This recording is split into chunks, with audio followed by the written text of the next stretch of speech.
And like that, we are getting more notifications in. Thank you, RULEZ Sunshine, for subscribing. Hello, hello. Like that, we are live. Hello, ladies and gentlemen. Welcome to the stream. It is good to have you with us on this wonderful Wednesday evening. Hope you're having a good day, good middle of your week, all that good stuff. Today, we're back.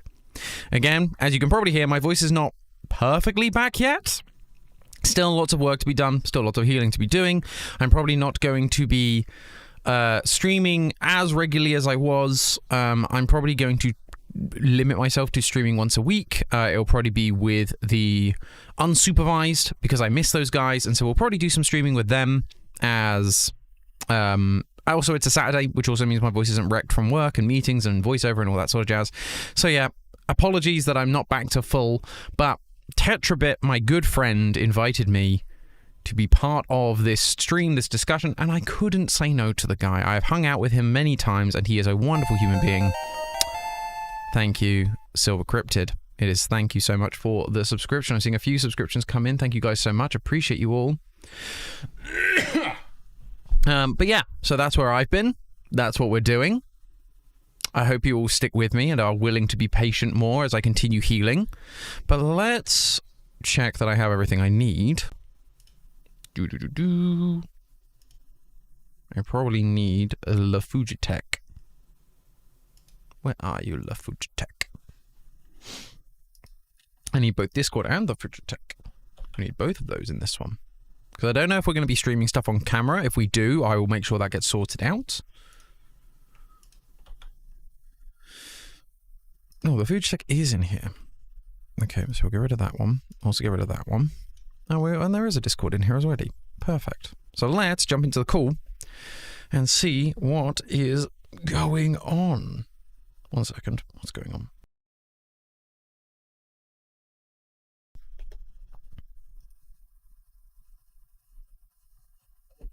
Hello. It's going all right. How about yourself?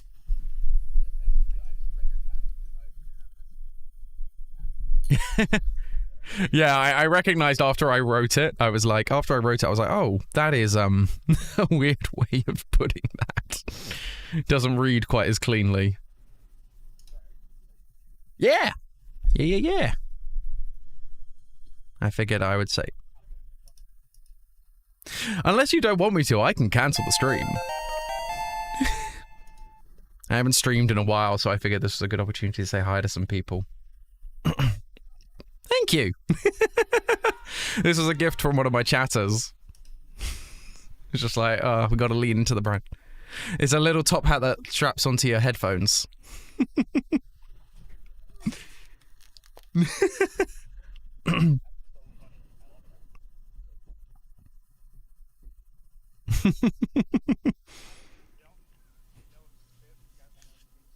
Oh gosh.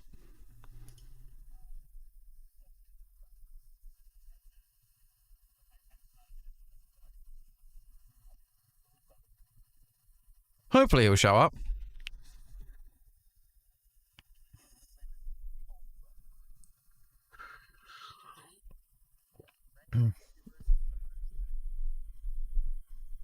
Always. We've done many YouTube.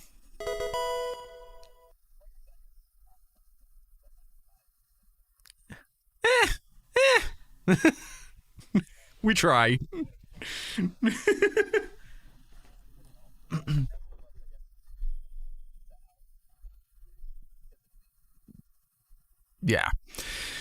Yeah, no, that's the thing. You wake up whenever you want, work till whenever you want. And especially in the streaming world, I think it's even more so.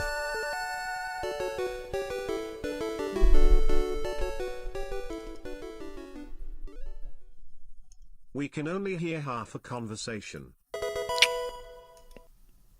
It's been a long time since I've streamed. I think it was. I forgot that you last streamed. time. It was, geez, 2017, 2018, maybe. Yeah, it's been. How about you just had like one Apple earpod or ear pod thing. Oh, in. yeah, the old setup. Yeah. The old setup. That was so funny. It was so jank. Let's see. Okay, so I guess I will just. Is there a way to like maximize if you're not video streaming over Discord? Is there a way to like make the icons bigger, or is that not a thing? I don't remember. Are you talking about your own personal recording, or are you talking about Tom's stream?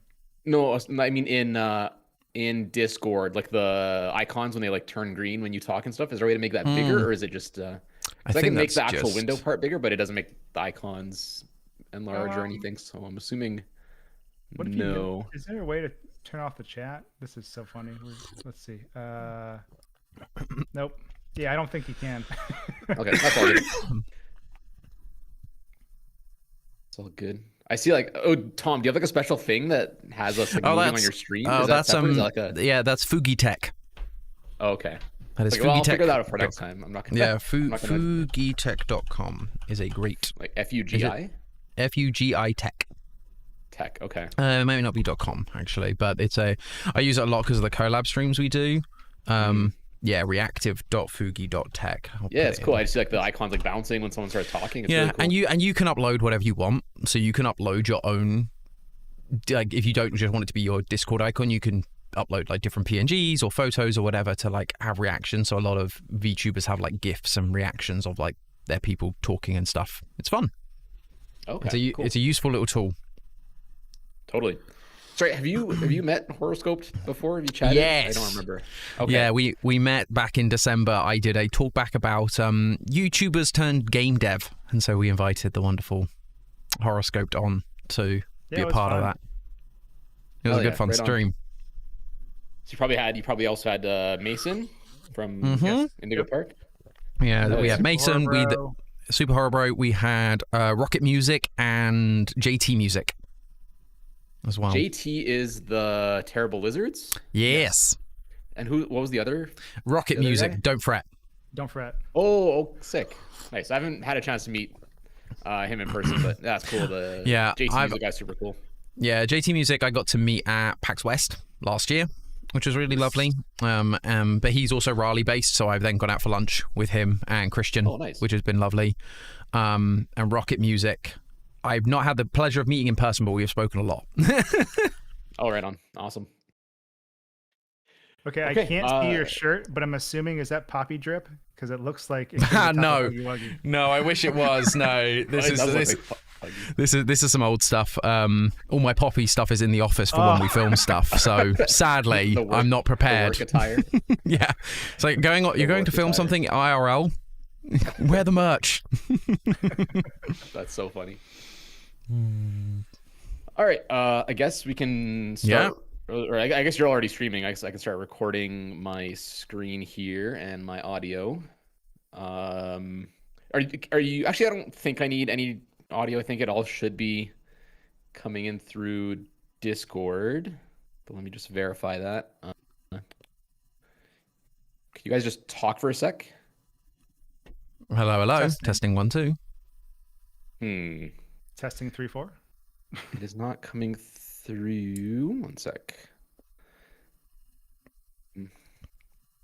I'm trying. I've my past couple months here has been trying to learn like audio mixing like properly through like OBS Wavelink or whatever, and it's nice, but it's so complex sometimes to like figure out all the stream mixes and whatnot. But let's see if I can figure this out. A Wavelink monitor ? No, not monitor. It's probably Wavelink. Oh, I don't know if I can hear you guys at all anymore. Hello. Okay, I hear that. Testing.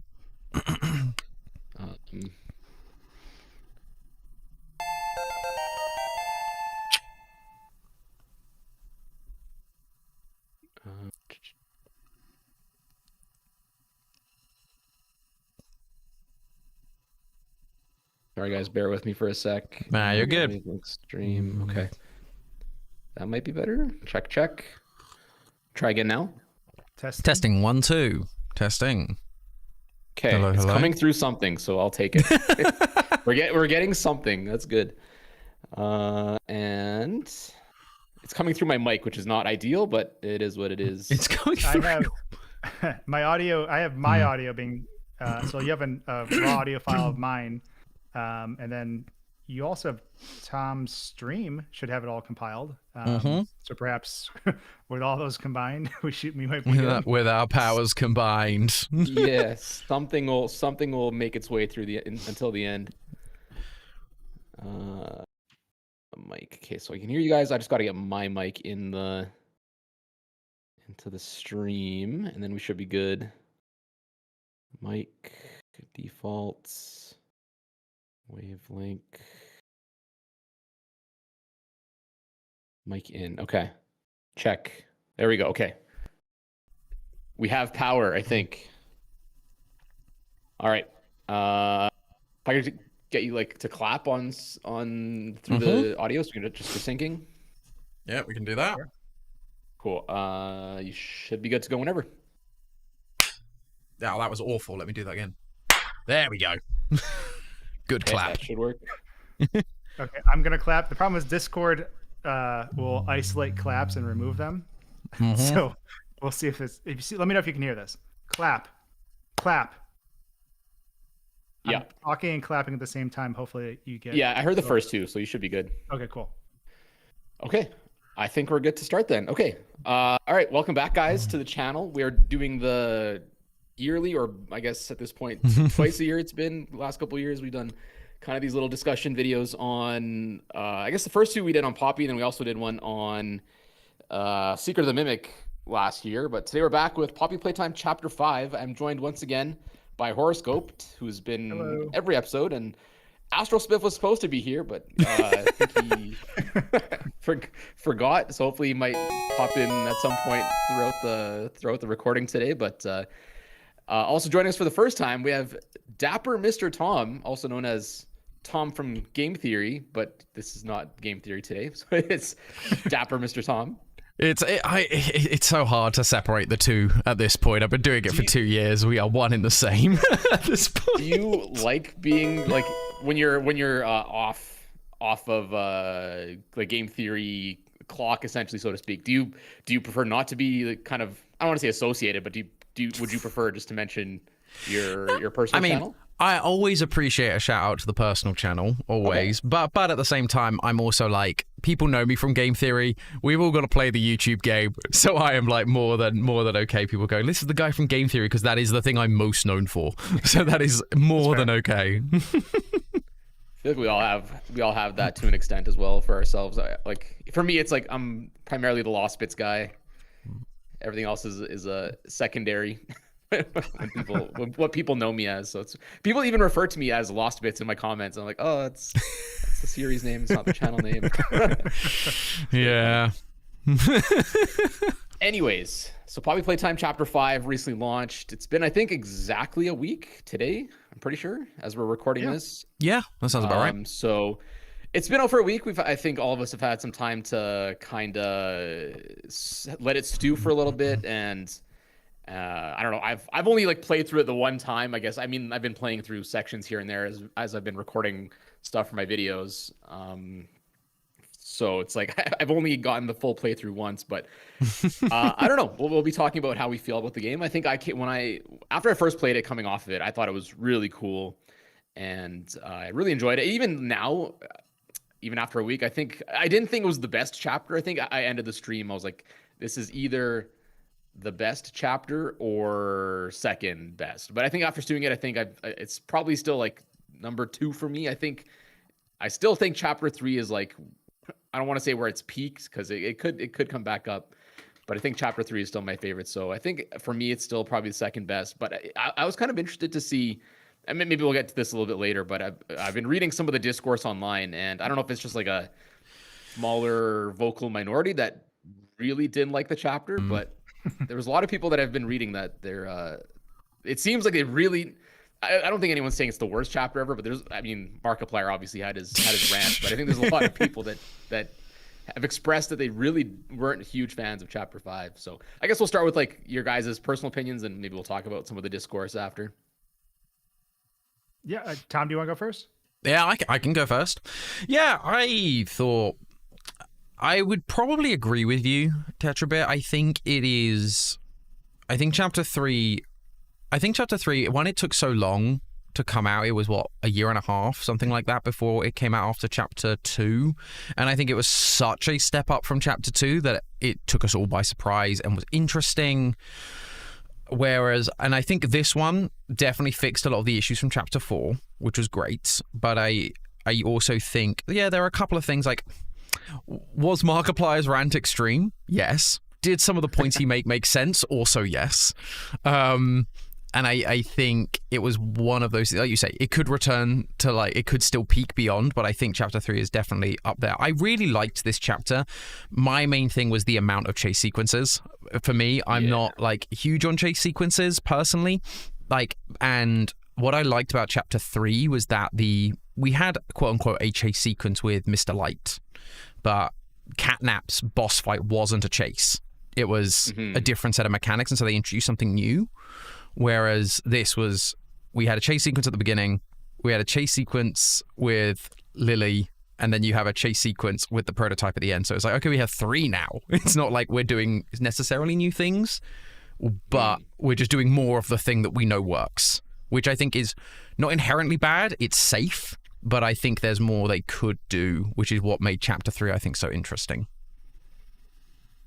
Yeah, I mean, I guess... Oh, sorry, go ahead. I was going to say, I think the chase sequence thing is interesting because when you look at the game as a whole, there's actually no intelligent enemy in Chapter 5.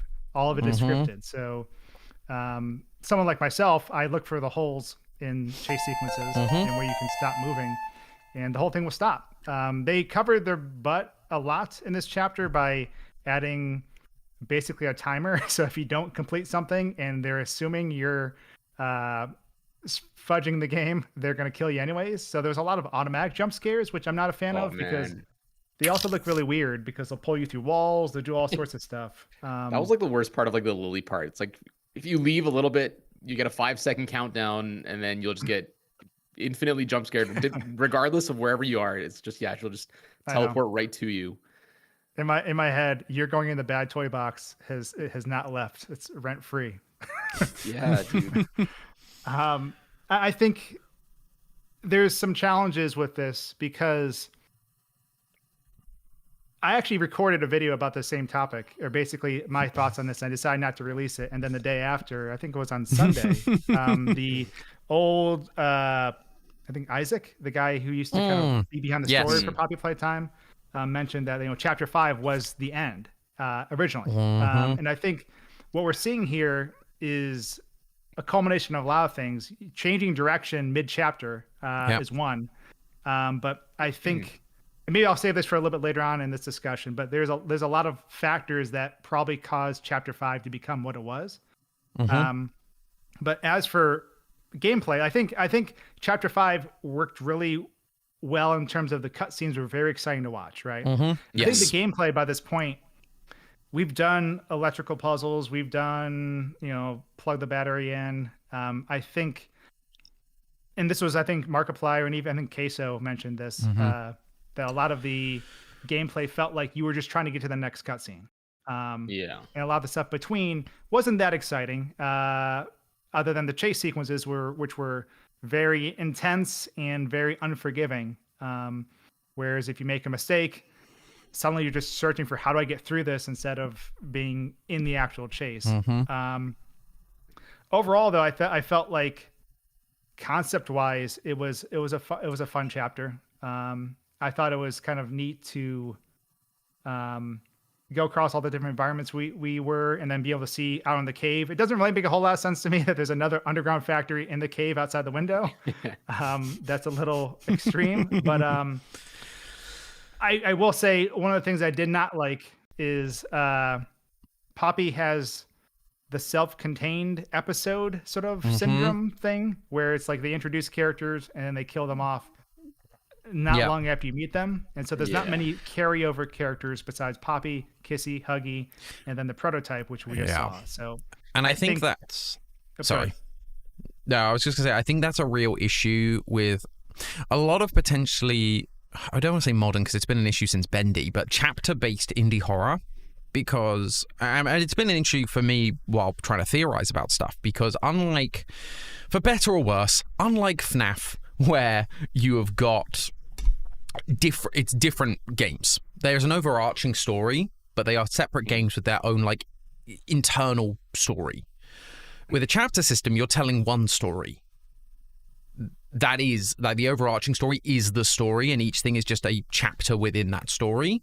And so you end up in that exact situation where those things get really highlighted, because it's not just, oh, the new Poppy game and new characters. It's like, no, we're still following Poppy. We've still got Kissy. We've still got Huggy. We've still got the prototype. But now here's a new one each time, and each time they have to die off because we need to make the next one. And that becomes really obvious, because like, if you play these games back to back, suddenly it's very disjointed, as like you've got all these characters who suddenly appear and disappear very quickly, and a story and gameplay again that feels, as you kind of say, in that somewhat monotonous zone, because it doesn't really evolve all that much per chapter. I think like with this, if it like from a story perspective, and I think that's partially like where a lot of this like disagreement online is coming from. What are you playing Poppy for? If you're playing it for game mechanics and gameplay, this chapter's probably going to be a bit disappointing. If you're playing it because you like the story, this chapter's great for you.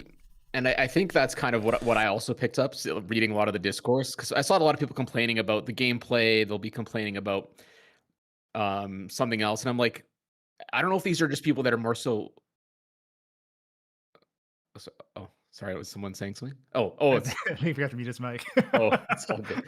Sorry, yes. No, I was muted on stream, but not on Discord. I apologize. Oh, it's all good. It's all good. I was saying, like, are these people saying this? Are they more so people that just watch the content on YouTube, that they literally could care less about what the couldn't care less about what the actual gameplay is? Because to them, it's like, I'm not playing it myself. To me, as a viewer of this stream or video, or whatever, I'm just here for kind of a story. Everything between is just fluff. So it's like, I don't, as a viewer, I could see people not caring about that, because if you're not doing the puzzle yourself, it's not as, I guess, stimulating for you if you're just watching someone else do it. So I could see that being a lot of the reason why people don't want that. But even because like for the game itself, if you strip away all the power puzzles, which I agree, at this point they're kind of getting repetitive. Like they haven't really been able to innovate much on them. And we've seen kind of even a few callbacks of stuff that they've kind of tried to innovate, like bringing batteries to other places or pulling the power cords to something. We briefly got that in chapter 5. We had more of it in chapter 4 or whatever. But if you strip all that down, it's like, at what point do fans kind of just want like a walking sim movie game versus an actual kind of game with gameplay? Because without all that, it's essentially would be just walking from point A to point B to kind of get those cutscenes that progress the narrative of the story. So I guess that might be just like a difference between players and viewers, because I think I don't know if I got a comment or I read it somewhere, but someone's like, everyone hates this chapter, but not according to like Steam reviews. But it's like, okay, if you look at Steam reviews, it's people that have played the game versus whereas maybe a lot of the people that didn't like some of these choices are more so on like the viewer side of things. I think there's a battle of audiences. I think like when you have a horror game, especially it falls into the quote unquote mascot horror genre. You have little kids who are obviously excited for these characters, and they may not even play the game themselves. They're watching it on YouTube. And they may have a different opinion because they are going to like easier gameplay. They have not developed enough to handle complex situations in games. And on the flip side, then you have the older audience who's like, okay, cool, this is getting darker. It's becoming a more darker story. There's a lot of sinister things happening, and they're drawn to that. But like, how do you balance between a game that is designed to be able to be beaten by a child, and then also satisfy hardcore horror fans who are also kind of getting drawn into it? And I think that also creates a divide with who they're trying to serve, because they know not everyone's going to buy the game. There will be 2 or 3 times, probably up to 10 times as many people who are watch the game versus buying the game. But those people are also important to them because from keeping their studio afloat, those are the people that are going to buy the merchandise. They may not buy the game.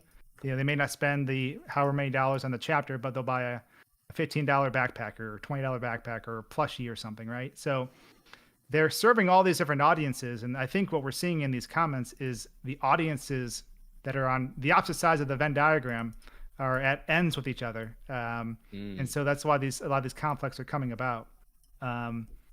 But I think also this is sort of what Tom was saying back with Bendy. Bendy tried to subvert expectations when people would theorize the chapters, and they would change things between the chapters to the point where Bendy and the Ink Machine, by the end of it, it made sense, but like it changed its direction. And with these chapter-based horror games that are modular, they can have the ending chapter and the beginning chapter, and they can fill it up with tons of different events that hopefully will string together to the end, that grand finale, but you lose stuff along the way. And I think how, Tom, you mentioned they felt a little disjointed if you play them back to back. I think that's really critical because at the end of chapter 5, obviously there's a grand reveal of a character that comes back to life. And that hits hard now, right? Because it's been a year, like, oh shoot, he's back. But if I was playing through this back to back for the first time, that character would have came back to life 2 hours later after I just did everything to make them not alive. Right? That's actually, so there's no twist. So the I've- twist when you play it from start to finish, it's that in that situation I would be upset because I'm like, I'm just wasting my time. But because there's been a year between them, the reaction right now is different. But when this is all packaged together as one game, I think you're going to have a different. It's gonna cause some people who they don't understand why certain things are happening. That's very true. I never thought about that, but totally. Because like in-game universe, this character, I don't know, is that a spoiler at this point? Maybe still kind of spoilers. This character comes back, probably in-game universe time. Yeah, you're like less than 8 hours later. Because I guess you could probably argue, okay, maybe some of the characters get knocked out for whatever, a couple hours. But yeah, so it kind of, I never thought about it that way. But yeah, it kind of defeats all the work you kind of do or the grandeur of the work that you do in chapter 4. Kind of, I don't want to not to counter what you're saying, but I think like these games these days, I don't know if they're packaged to necessarily be replayed in X amount of years. I feel like everything's kind of centered around the game lasting a month or two at launch, maybe a bit longer, and then kind of just moving on to the next thing. It's kind of I don't want to say it has an expiry date, but I feel like they know that 90% of the people playing this probably are doing what I guess we've done, where it's like you play the game and then you get to the next part in a year or two. So it's almost like, I don't want to say maybe like planned obsolescence to an extent. I don't know how planned it is, but maybe just not as much of a focus on having someone play through all the chapters in a row on their first playthrough kind of thing, I guess is what I'm trying to say. It's definitely interesting because if you go back, like all the chapters, you can, if you use like SteamDB or something like that, you can actually see who's playing all the different chapters, right? So people are starting from the beginning and making their way through the chapters. So you do have these people who fall into these criterias, or people who wait to buy the games on sale and then they'll play through it all. So yeah, it's tough. And I think honestly, the biggest wrench into all of this is Ban disrupted the entire industry and where Poppy Playtime thought it was going, because they were able to get Poppy Playtime level of success off something far simpler than the work that was put into. And this is not to discredit the Euphoric Brothers' work, but like I think if you have a big company, about that point Mob Games probably had 10, 15 people. Now they're much more than that, right? I think something like that make as big of a splash as it did, to the point where it's rivaling this thing that you thought you were kind of championing in some ways, or at least the modern iteration of it, because it had been a few years since Bendy made the splash that it did.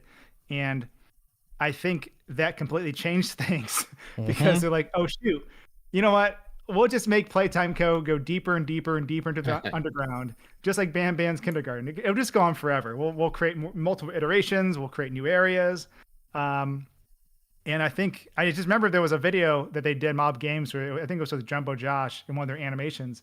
And I was like, they're obviously paying attention to Ban and what it was doing. And I think that sort of changed the direction of things.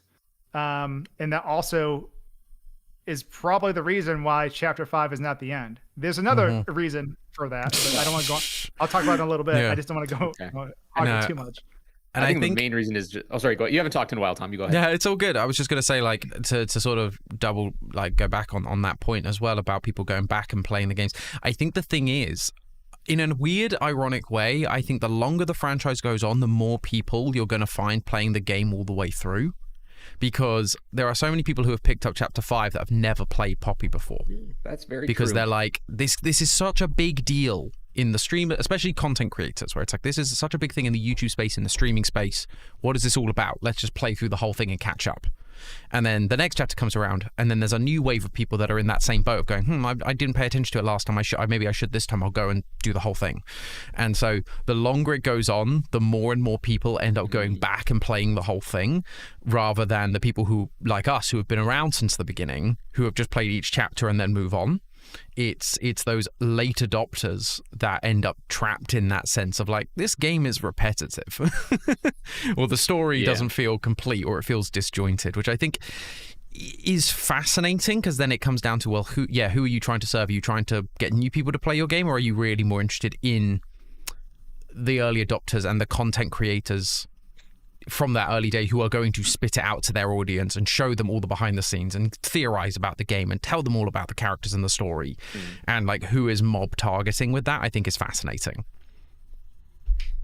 Yeah, I mean, I guess that's the reason that they're remastering the first 4 chapters again. So that launched like a week before, right? But it was apparently super buggy, so they quickly pulled it, and I guess they're retooling it to actually be functional or whatever.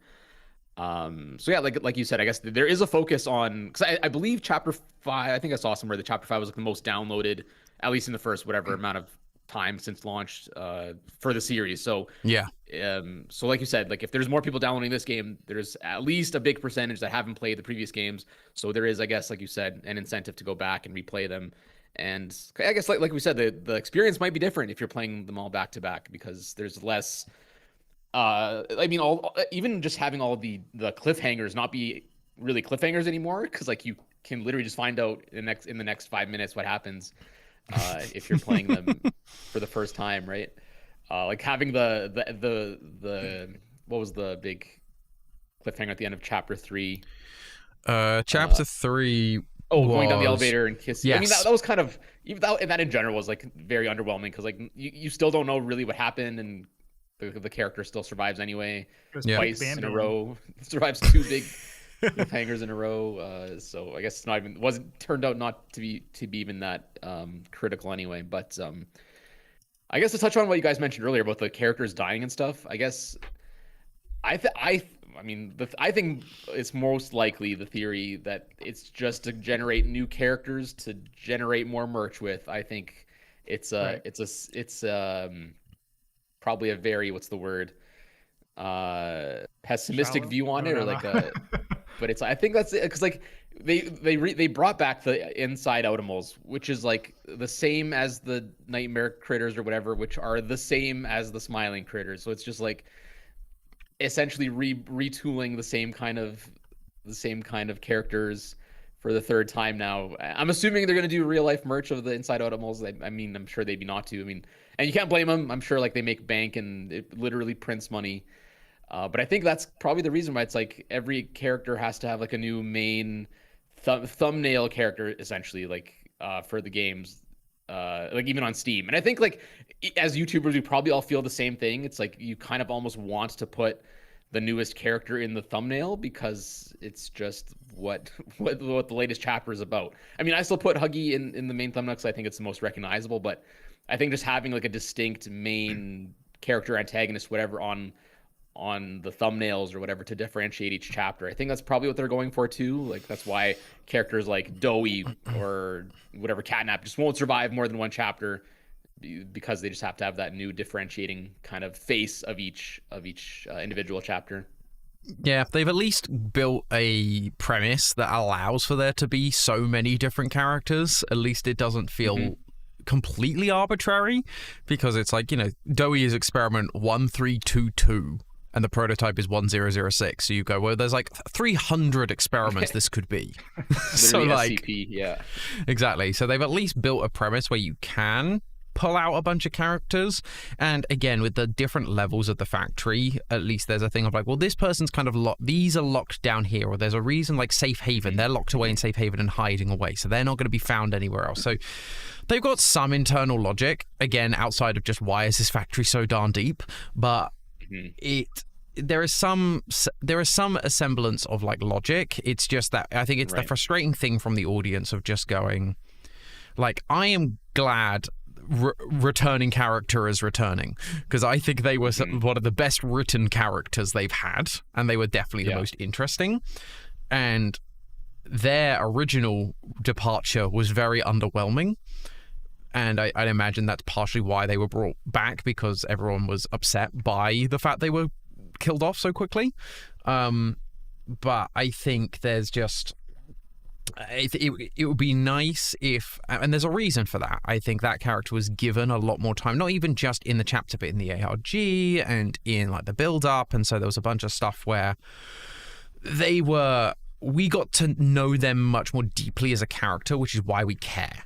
Whereas I think some of the others, it's like Miss Gracie in this chapter, it's like, ooh, she's like weird and creepy and she's part of the experiments. Okay, cool. Oh, she's Lily. Oh, okay, Lily's dead. Okay, sure. And then it's just like, it's cool and it's tragic, but it's over so quickly you don't really have time to like get attached to her as a character, which I think is a shame, because I think Lily is a very interesting character, but it's just, okay, like when we do videos, she'll be a touch point, but she's not, we're not going to spend a lot of time on her because her story kind of is said and done in the game. It's like, play the game, you'll find out what her story is. The whole arc is done essentially. Yeah. What I will say though is I think they did it better than Miss Delight though. Because Miss Delight was that, but even shorter. It was just like, oh, here's this pretty interesting character. Obviously has like, believes her own mace is a living character. I guess it's very similar to Miss Gracie if you think about it. It's like they both think an inanimate object is their friend or whatever. But at least with Miss Gracie, I did like that.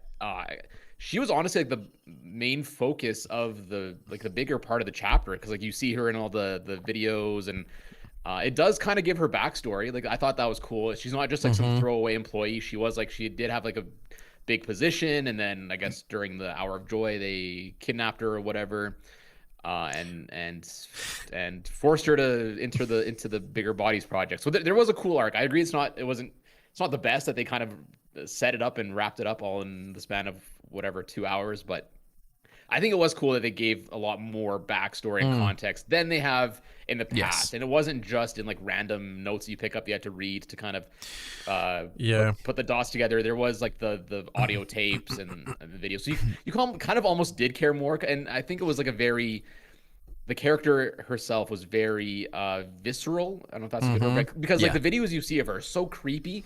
You almost kind of want to learn more about the character, and then you do end up going to her office and realizing, oh wow, is that a spoiler that she is Lily or whatever? No, I don't think so. I feel like they did a good job of actually fleshing out a character a little bit more than they have in the past. But like you said, it is kind of set up and wrapped up in such a short amount of time that it will just become like a footnote in the grand scheme of things.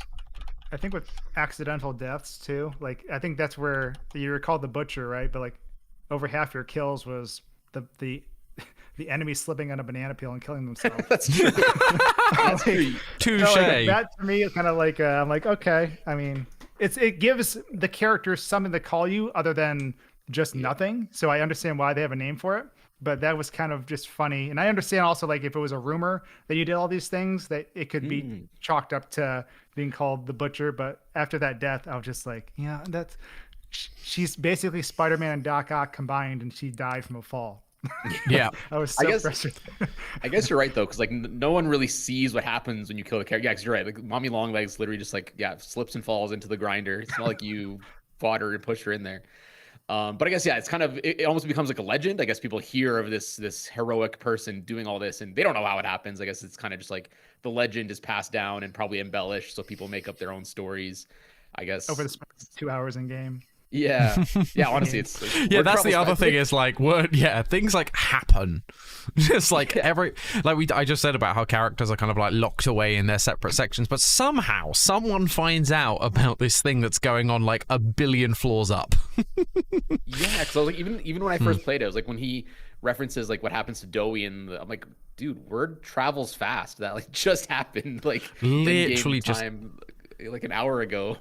yeah, Like, yeah, what it's happened like between the chapters, like the safe haven blows up and you explode whatever, fall into the labs area. That happens all within an hour. Like it's Yeah. so fast. yeah, it's like trying to keep up with like what the timeline is internally. It's just like, yeah, how long have we been here? Like we've come to this factory.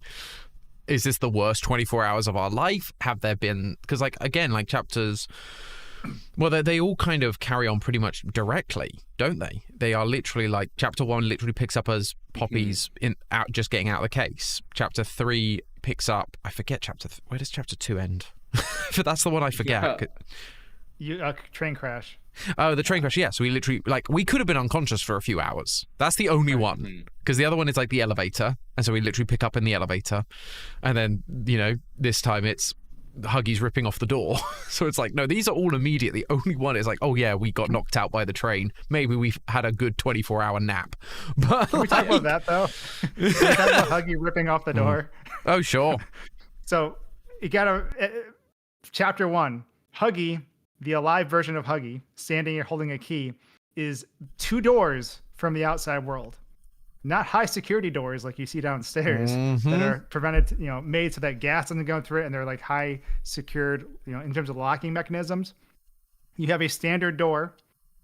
I believe maybe it's one of the hand doors, so it's like I think a garage door. I can't remember. And then you have the glass doors that slide to the outside world. So to me, I'm like, Huggy never wanted to go outside. After seeing that he can do that as a stuffed animal, just rip off a door from its hinges, it makes you wonder, like, wait, why did he never go outside? Well, yeah, and I think that comes from parts of like story, but again, like we saw Isaac go live and talk about how stories changed from what he wanted and all of that sort of stuff. And from there, you go like, part of that just comes down to, did parts of the story change? Because it doesn't make sense for Huggy to have been one of those toys who's like, I want it. Like, we all want freedom. We want to get out, and for all the toys to have wanted that when he was so close to freedom. And he just could have had it if he wanted, if he could just rip a door off. But I guess that's one of those. Again, I think the thing is, with the development time's taking so long and the story's evolving as time goes on, you almost forget what happened in chapter 1 because it's been so long. So you just move on. True. Yeah. And it's like, even when you think about it, it's like, why would Huggy just be standing there for the whole time? Like, it's not like he was activated, like, right? If we're to believe that it's just like a living creature that's just living in the Playtime Company factory, it's like, why was he just standing there motionless, like holding the key for however long, but he's just chilling there? Yeah, he's supposed to be the security guard, but again, like, if the factory's been abandoned for so long, what's there to, like, other toys trying to escape? I guess you could argue he's there to stop other toys. If he's like on the side of the prototype, then he's there to stop other toys trying to escape, because there is a note in chapter 5 about some toys that escaped. Oh, and there's like and there's propaganda around the fact that that's all lies and it's not true, don't listen to them. But there's like word of a handful of toys getting out, like 10 toys escaped. Oh, okay. I must have missed that one.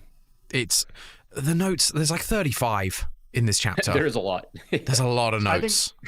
I didn't read them, and so when I picked them up when I was doing video stuff, I was like, shoot, which note was this? I'm trying to tell people like which note it was. I'm like, I don't know, because all these are still new notes. I haven't read any of them. Yeah, absolutely. Should we get to talking about the Mr. P, the big reveal? Let's. In the chapter. Okay, so I feel like I've seen a lot of mixed opinions too, which naturally makes sense given that it's taken 5 chapters to reveal the character. Personally, I thought the design was good. I mean, I can't say I'm disappointed, nor am I like overly surprised about what the prototype ends up looking like. Could it have been creepier? Sure, but it's also, it kind of makes sense for like, for it being like an actual creature that they developed rather than it just being like a mishmash of a bunch of different toys, I guess. I think it had to be marketable. Yes. The chapter 3 version was a hodgepodge. It was something you would see. It was like Heisenberg's metal monster from Resident Evil Village, right? It wasn't something that you could put on a thumbnail or a kid's like, I want a stuffed plush of that, right? I think by making, and honestly, I think it's very apparent from someone who's been in the horror space a while, like seeing why they revealed it inch by inch the way they did. Like, I feel like, if I'm being honest, the legs, the face inspired by Choo Choo Charles. You got a little bit of Hazbin Hotel flair in there with the character. You got a little Pomni from Digital Circus. There's like little aspects of things that are popular that sort of were, I guess, added to the recipe for what this thing should look like in the end. I think that was no mistake. They had the ability, even like if you go back into like chapter 2, where you first see the prototype, it is just, the shadow of the prototype. They just have the legs. It's like a shadow that's cast on the wall. That's just a video file. There's no model. I think they 4, right? Chapter 2. When Kissy leads you through that. Is it chapter? I actually don't remember. That's chapter 4. Chapter 2 is just the claw grabbing. Oh, that's right. Yeah, you're right. Yep, I'm getting them all jumbled now. But yeah, it's interesting how all those things kind of were added together to create this thing. And I honestly, I like the way it looks, I'll be honest, but I would be naive to not see the inspiration and why certain decisions were chose to ultimate, get to wear this thing and what it looks like now. Yeah, I quite liked it. I think the face dance and like the sort of top half dances on the line quite well of being creepy but also making sense within the confines of a toy factory. And I think like the spider legs are fine. I think they are what they are. I think they were menacing, and now that we know what he looks like, they become less menacing. I think just the shadow of them was kind of more intimidating.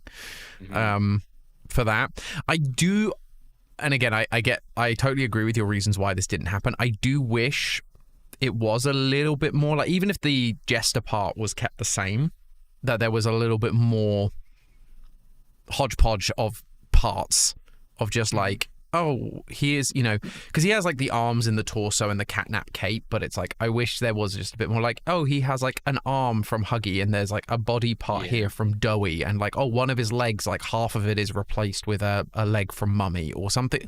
Things like that just made it feel like, or even if they're just like entangled in him, so it feels like so it feels more like the chapter 3 statue a little bit. And I think there's a balance you could have struck between the two. It is odd that we got this big imposing thing and then it looks very, very different when we actually see it. It's like, was Catnap just crap at doing statues?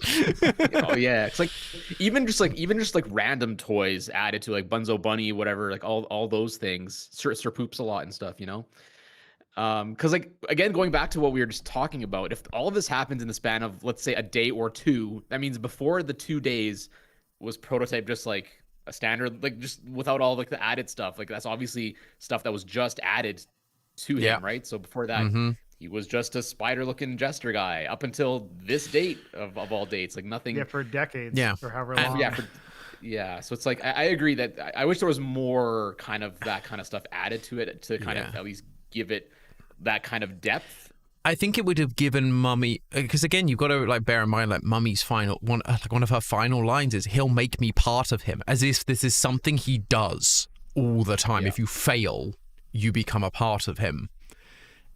And so for it to only be the bosses we fought within the span of this day that we've been in the factory, feels like, oh, where is she getting that from?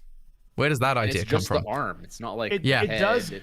It does give them the opportunity, though, hypothetically, and also if they're watching, for chapter 6, to explain maybe the spider legs were from something else. Maybe he was a Jack in the Box, and that was the first hodgepodge. It was the combination of those things.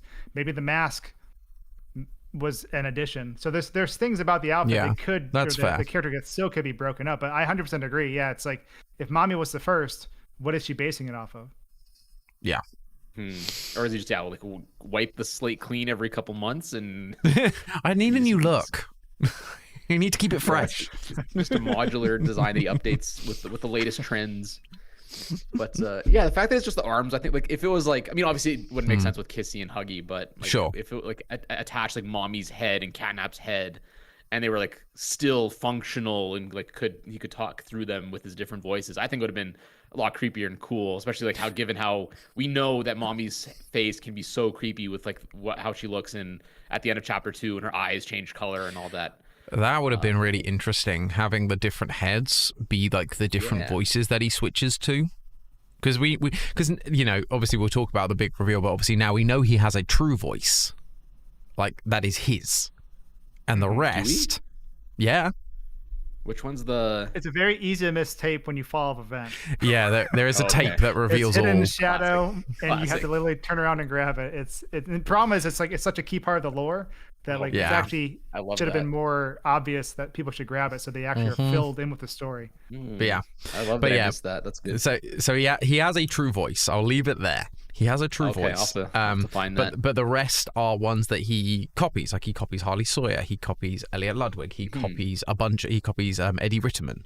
And so it would be fun to have those different heads. Like, and again, if he's taking parts from other toys, they can be on appendages like arms and necks and other things where they're just like, and they don't all have to be out at once, but they can be like ones that like poke over his shoulder or, you know, appear from different places. And that would be like just this dead Catnap face being the voice of Eddie Ritterman, and then like Leith Pierre is voiced by, you know, the head of Huggy Wuggy or whatever it is. Yeah, is a fun and that would be a fun and interesting idea, almost like, because it almost would be like he's playing, because he's like these are the characters, I'm playing the scene out in front of you almost, which feels like maniacally and like menacingly creepy rather than just like I'm evil. And it's like something a Jester would do, right? It's like kind of like putting on a show, and I guess you can kind of see, not in that sense, but you can kind of see that the prototype's almost playing with you, because like you can see him kind of scurry away in a couple parts, and it's almost like, does he not know that I'm like 20 feet behind him? So it's almost like he's toying with you, but it was also kind of weird that it's like this super menacing enemies that close, and just I'm on his tail, and even though he's the one that's hunting me, that was kind of strange, I thought. But there's like two instances. So there's one where his hand's coming around a wall, right? And that one you could argue, okay, he doesn't know I'm there. It's just this happens to be moving. But there's one where he is literally looking at you through a window, and then you come around the corner. He's like, oh, he sees me, and he ducks down. And it's that's in the it's near the end of the game. It's the big room with all the little grabby hand things. I don't know if I want to spoil it. Stitchery or whatever. Yeah. Okay. So in that window, it's very hard. I missed it. I actually had to go back and check out again. But yeah, he's like just looking at you through the window, and then you walk around the corner, and he dips down. So it's like I'm confused on the intentions. Yeah, I know. I know originally Isaac said that he was supposed to be much more of an observer, like he was learning. It wasn't about being quote unquote evil. He was literally acting like a scientist, observing his subject like in a cage. Kind of. So like I think parts of that still remain. I also think there's probably an element where there's a lot of religious imagery in these games and like the words they use, and like he basically sees himself as a god. And so like you are not a threat to him. Even though you've killed everything up until this point, he doesn't see you as a threat. He is a god, and you are his like toy that he is playing with. So I guess that's part of it. That would be like me trying to give credence to the action, whether that's the actual case or not. But I could see that being the angle they play with. I feel like there's going to be... I mean, I don't know how many... I don't think Chapter 6 is going to be the last, if I'm being honest. I feel like somewhere they said 7. I feel like 7. Maybe. I've seen that pop up somewhere, but I can't remember exactly where. Huh. And even then, I don't think that's going to be the end. I think it's going to be the end of like this first arc. Oh, yeah. They're just printing money. There's no incentive for them to stop. That takes me to one of the points I meant to talk about earlier was they have several different timelines that they're working against, right? So they want to probably finish the game and have the major plot points developed and out in the world, so that when the movie comes out, which I believe is still in production, there's not a lot of time between the game ending and the hype cycle before you have the fall off and the movie coming out. Because realistically, if financial support and keeping their company afloat is the biggest, motivator, because also if you have lots of employees, then that's a thing. If you have 40 employees or how many more they have, if you end the game, you end kind of the livelihood for all those other people, because unless you can pivot to another game or a sequel, and we've seen lots of this stuff happen in the space where a creator will try. They had success with one game. Bendy's a good one. He had Showdown Bandit, I think it was called. Yeah. Didn't have the same splash that Bendy did, right? And so if you're a company that has to support employees and you need a certain amount of income coming in to do so, and also to scale and make more stuff, I think that's why we're seeing some of the things that we're doing, why they're not ending it, why they're choosing to make it longer. The sales on the movie are probably going to eclipse the game, if I'm being honest, because they are an animation company first and foremost. They started doing animations. The game world is, I would say, is secondary to them. And I think that's why their cutscenes are always so stellar. They're really well done. And so if the FNAF movie is anything to go off of, in terms of the potential of sales for people going to see it, I think Poppy could potentially blow that out of the water. And the reason why I say that is if you look at the amount of people playing Poppy Playtime compared to even FNAF releases, Chapter 5 had concurrent players 60,000 to 80,000, I think it was, on launch. Secret of the Mimic it peaked at 17,000. Oh, wow. There's a giant gap between these two, because I think FNAF has gone so long as a cycle that kids who are born after FNAF 1 don't understand the whole story, or they have to go back and learn it, and it's just kind of a different package because it's been so long. I think with Poppy Playtime, you have this core audience who's like, they've grew up with Poppy Playtime even more so than FNAF. And I think the film is, when it does come out, I think it's going to really probably, I would assume, do very well in theaters. And that's probably the goal. Yeah. I mean, they also very cleverly and sneakily added in spin-off potential within this chapter. Okay. Did you guys catch that? I did not. There's a note. We're talking about, okay. There's a note that goes, and there's also an audio log that roughly references this, but there's a note that talks about their factory in Tokyo and the theme park. So they've built in the fact that, and fun fact, Eddie Ritterman goes to the Tokyo factory the day before the Hour of Joy, so he isn't dead. So he goes to Tokyo. So the story will follow Eddie Ritterman and the Tokyo factory as a spin-off, and then they could also do the theme park as a spin-off. Which then means exactly Indigo Park. Exactly, which means that it's still, but the benefit is, unlike Showdown Bandit, it still is within the universe and follows a lot of the same rules. It will just have new characters, allow for new toys and new mascots and new villains to show up, but it's still the same core thing. But yeah, I noticed they'd snuck that in a couple places. I'm like, oh, they're setting that up. That gives them an out to end this arc of the story and then have something new. Yeah, and I think that's totally because like same thing with like Bendy and the Dark Revival, right? They could do the same thing where it's like it's a side story. You might be able to see like the protagonist from the original story, like you do in Dark Revival. So that was kind of what I thought they would do. I assume back like before Chapter 5 release, assuming it was the last one, I thought that's kind of where they would go with this. But I don't know much further they can go with this arc. I mean, if they introduce the brand new. I mean, there's still a lot of loose ends. There's a lot of loose ends for their, like someone's, I don't know which one of you said earlier, that there's going to be more than 6. Like, it would be tough to wrap everything up in just one chapter with all the unanswered questions at this point. I don't know how deep into spoiler territory we want to go here, but like the second to last cutscene with what happens with specific characters, it's like, I feel like it's so unresolved. Obviously, it's like, you're made to think one thing, but I think we've been made to think that characters have died so many times that it's like you almost don't trust the game. Yeah. Anytime anyone dies, you're like, even after the ending part with Lily, I'm like, I don't know if I believe that. Like, because when you look down, and I'm sure you guys, or at least Horoscope, has looked closer at the model after. It's like, okay, sure, it's a long fall, but we also saw Huggy drop down like infinite floors and miles and miles. Yeah, so it's like do you really expect me to believe that Lily Lovebraids fell like that distance and is dead, right? So it's like a trust issue now because like you don't know when someone's actually dead or not, because it seems how many characters have actually died then, like because like we know that some have come back more than once, several times, right? So it's just like, I guess Mommy, we haven't seen any indication of coming back. Catnap, and Doey, those are the three only characters that we assume to be dead, right? But still, honestly, could come back at any point.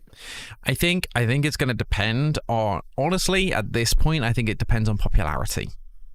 I think that's going to be the deciding factor as to whether that death is permanent or not. Like Huggy, the fact was Huggy was the golden goose. Like, and so he couldn't be dead. Couldn't possibly be dead. That's why they invented Kissy Missy. Let's have Huggy but pink. Just to double up on that, because as well, like we even found like in the early days, Poppy did not thumbnail well. Her original model sucked for thumbnails. Yeah.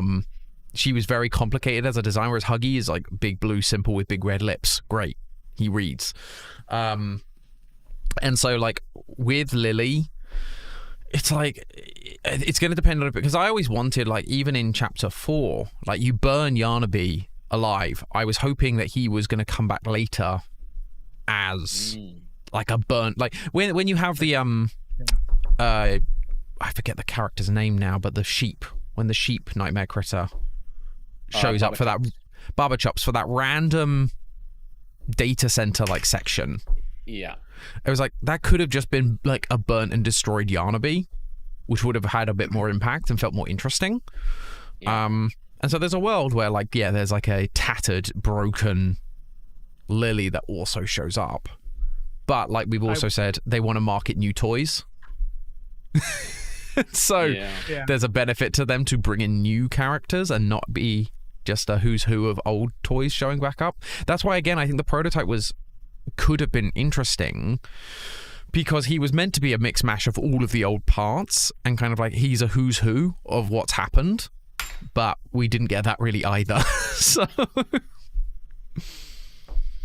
yeah, I mean, there's like so many characters in this chat, like even just thinking now, it's like bringing Giblet in and Chumpkins, it's like their role was, in the grand scheme of it, really minimal. I guess Chum was really minimal. I guess like he's the inside, like he's, I guess, pretending to be in cahoots with the prototype. He's actually part of the resistance or whatever. But like Giblet was just like such a short term like little companion, and I guess he comes back in the end. But I was reading a lot of people comments, like it's pretty much what like Poppy was in chapter 2. It's kind of just like a character that helps you get to point B. And a lot of people are saying, like, did this character really need to be introduced in this chapter? I guess they wanted to differentiate at least one of the inside animals as like the good one. And I don't know, I was gonna bring this up earlier, but they refer to a character as the judge. Is the judge supposed to be Giblet? Or is that just some character we don't know yet? I can't remember when they say that. It's like when you're first traveling, someone's like, oh, we hear there's someone from the top side down here, or the judge said there's someone from the top side, and someone's like, oh, don't trust what the judge says, we can't trust anyone, or something. I assumed they were referring to Giblet, but it's never confirmed. No one ever uses that name ever again. So I also do not remember that. Again, it's literally one line that like two, like it's like when you're kind of traveling above on the pipes or whatever in that one recycling section or whatever. Yeah. Okay. Two of the inside animals kind of essentially talk about you coming down. And they're like, oh, the judge said this, and the other guy's like, you can't trust the judge. We have to look out for ourselves. Yeah, it just kind of ends up becoming like another secret council or another secret group. Is that teasing just who the next villain is going to be? Like one of the next villains in the next chapter is going to be the judge. Like it's, and again, it becomes like we have to have more toys and more characters, and like more societies. The deeper you go down, there's even more societies within this. Like, and factions within the toys. Ban. Honestly, yeah. The influence is there. I guess this is like the first time in a while though where we don't really know at all where we're going in the next chapter, because chapter 2, I guess. Well, we didn't really know chapter 2 either, because we just had Poppy's display case or whatever. But end of chapter 2, we knew we were going to like the play care, whatever, daycare section. End of chapter 3, we knew we were going down somewhere. I guess it wasn't explicitly revealed it was going to be a prison or whatever. And then chapter 4, obviously we knew we were going to the labs, but now it's just like, oh, we did this thing, and now where do we go from here, kind of thing, I guess. Yeah, because we ended up where we were heading, because we ended up in the data center. And there's no doors leading out of the data center, so it has to be in the hallway before the data center. So we have to go back out the same hallway and then figure out where we go next. Yeah, I think it's going to be interesting to see.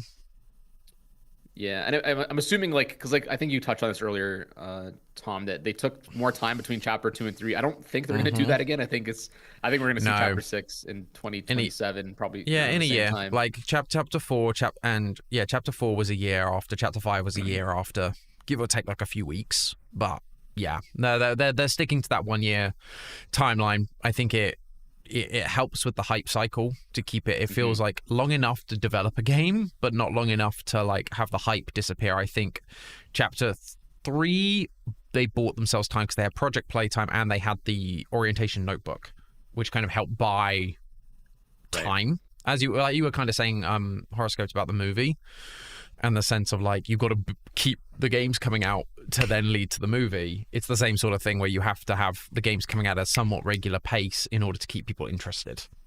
Yeah. To get those numbers of like the 70,000 concurrent players. Yeah, and it's like, what was I gonna say? I'm sure it's all like pre-planned, like you said, kind of like they probably haven't, like they probably have a deadline for when the movie is greenlit to go. I'm sure that's like maybe not. I'm sure there's some leeway, like, but they probably have like Q4 2028 is when the movie's coming out. We have to wrap up everything by then. How many things can we make by then, right? And I guess at this point, like I think Horoscope mentioned earlier, they had like 15-20 devs before. They have a lot of devs now. Like I think at the end of my stream, I was like, it's still an indie game, but it's bordering on like being like a it's AA really indie game. Like they have a lot of devs at this point, so it's not necessarily like a small studio indie game like it used to be in chapters 1 and 2. So like they have a lot of people now, so cranking stuff out in a year isn't super crazy. I mean, I'm sure just like anything, the games could take more time in the oven to cook and iron out all the bugs. I didn't really have many bugs this chapter like I did in the past 2, I think.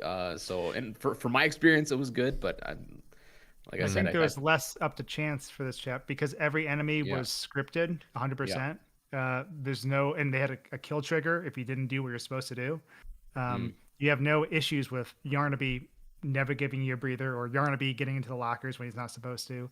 There's a lot of things that the AI of the enemies didn't play factors into, which resulted in a lot of bugs for chapter 4 and stuff. And they literally close they give you like very little opportunity to backtrack at all. As soon as you go to the next room, the door behind you gets locked and you have to stay on path, which I thought was kind of frustrating. Like I get why they do that, but for a game with a lot of secrets, it's thankfully they let you reload saves. They have the save system, but for a game with a lot of secrets, you make one wrong move, and there's so many instances where there's like split paths, and on a first playthrough, you don't know which one's the intended path. You don't know which one's the secret path you have to take to backtrack. And I think I spent like in my first stream, I spent like half an hour kind of like debating. It was in the mind control section. There's that one door for the memory that you learn the code or whatever. And I couldn't figure. I'm like, is this the secret path? Is this where you're supposed to go? Like, because if you go the wrong way, you cannot turn back and you cannot get that secret again, and unless you reload your save or do it a second playthrough or whatever. It's one of the things they toyed with chapter 4, which I think would have been great, and they cut it for time. But it was like Safe Haven was supposed to be essentially your hub, where you would then go out and explore to like do the side missions for the characters. I believe you guys both talked about that in your videos, I believe. Like the side missions with like extra characters. And I'm like, that would have been fun to have been able to go, right, you're actually going to go to these locations a couple of times because you got to find new bits and new things, and that will help you find new secrets and do that stuff. Kind of what Secret of the Mimic did, where it wasn't as open as Security Breach, but it had some level of like open worldness where it's like you can go back to these areas, and there are, now that you've got this tool, you can go back and unlock this special thing.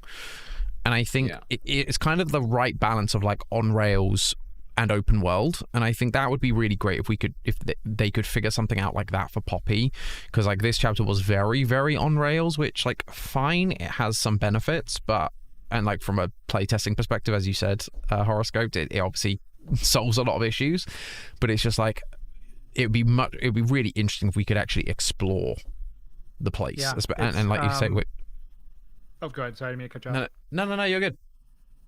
So I think the way they designed it is Legos.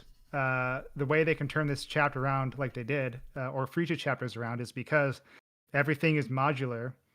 You have a door that closes, and then everything before that, the devs don't have to worry about. So they can have devs work on a little chunk here, a little chunk here, and then string it all together, because you're in a giant nebulous cave that has infinite dimension to it, unlike like the Secret of the Mimic, right? Mm-hmm. That home, or sorry, the what was it even called? I forget the name. The Murray's Costume Manor.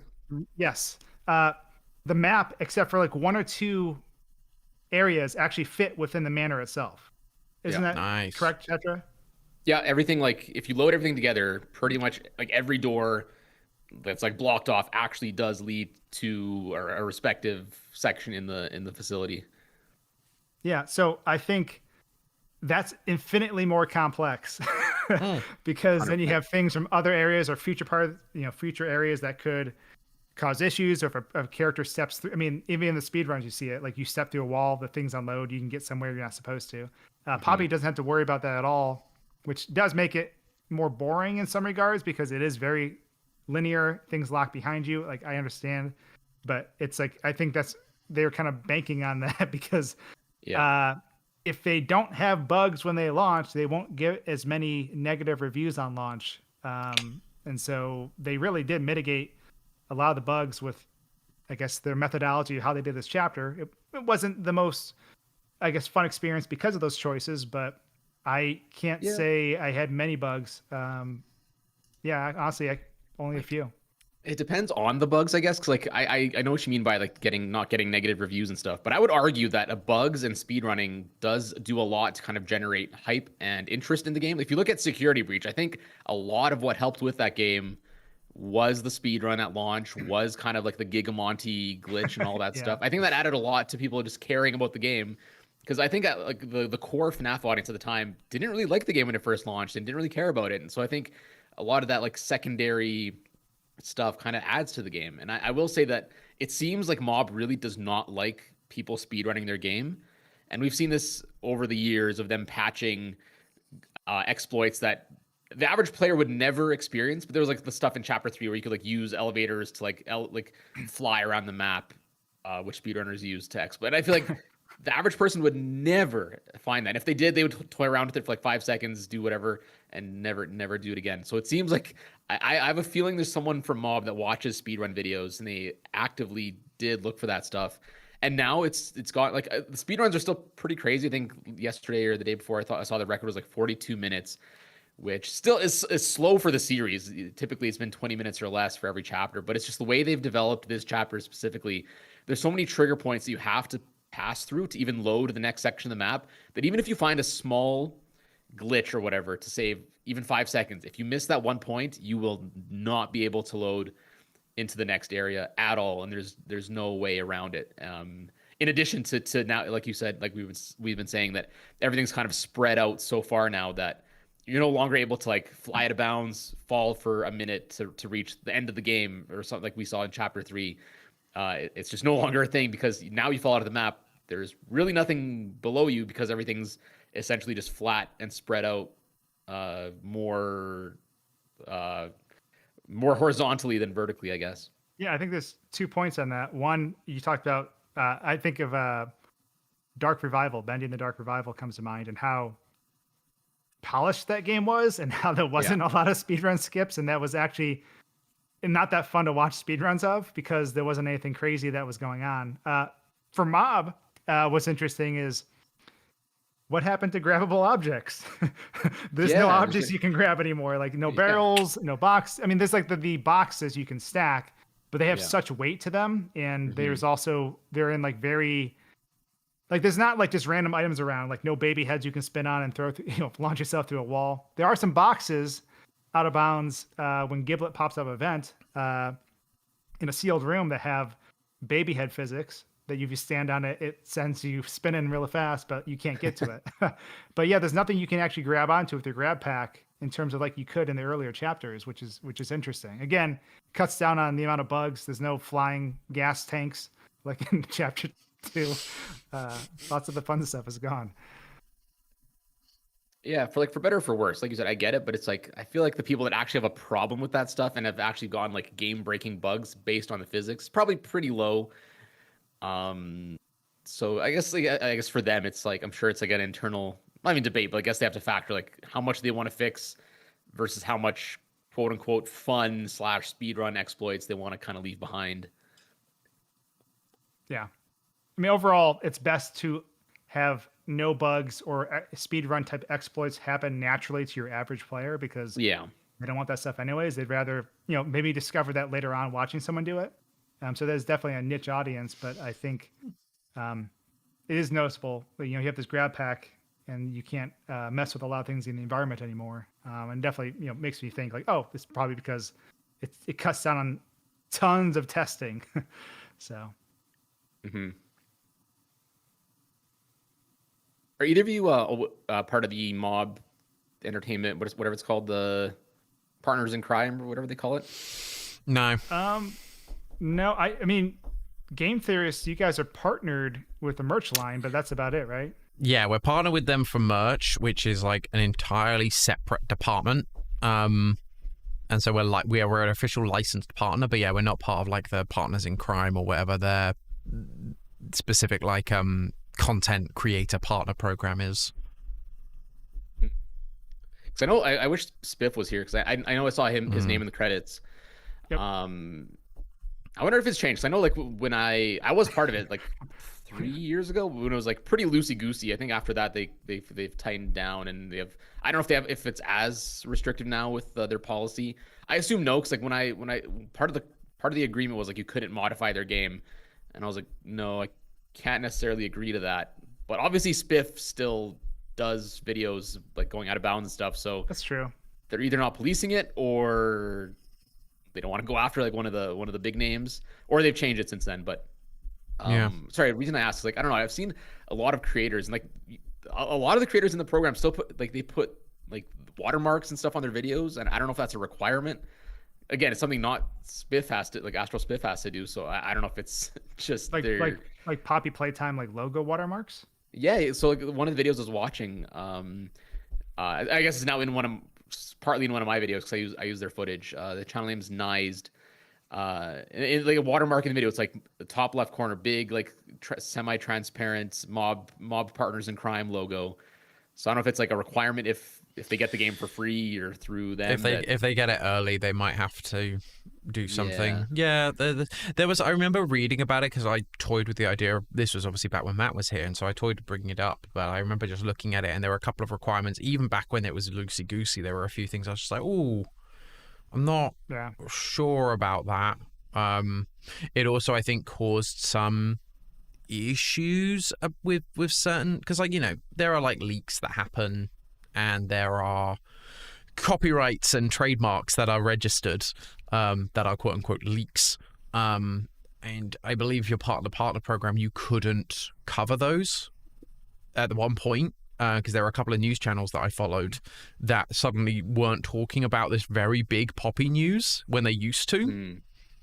I think I think similarly they've gone back and are now doing it again. So whether they've left the program or whether the program has just eased up because it's like, look, you're like hamstringing us from the content that made us big in the first place.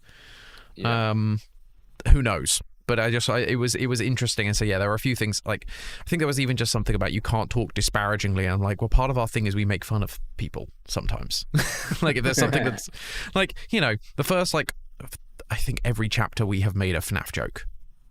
Because it's like, you can't not. Yeah, it's set up for you.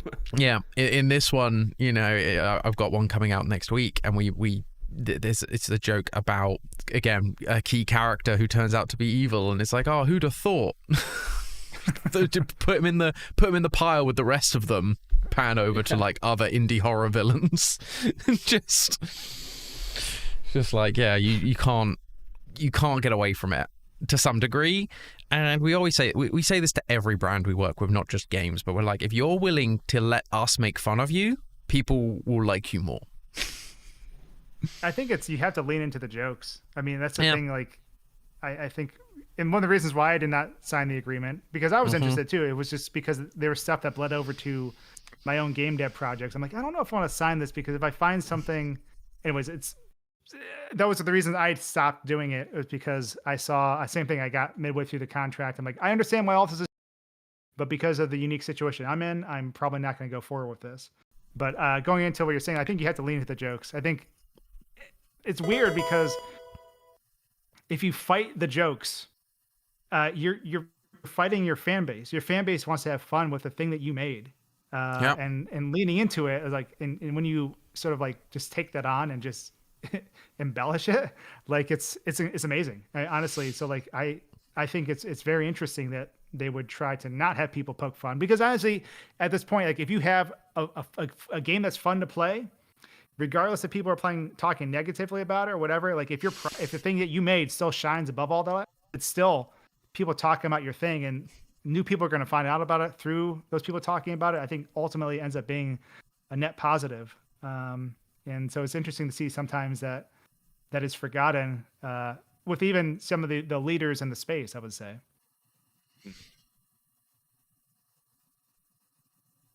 Right.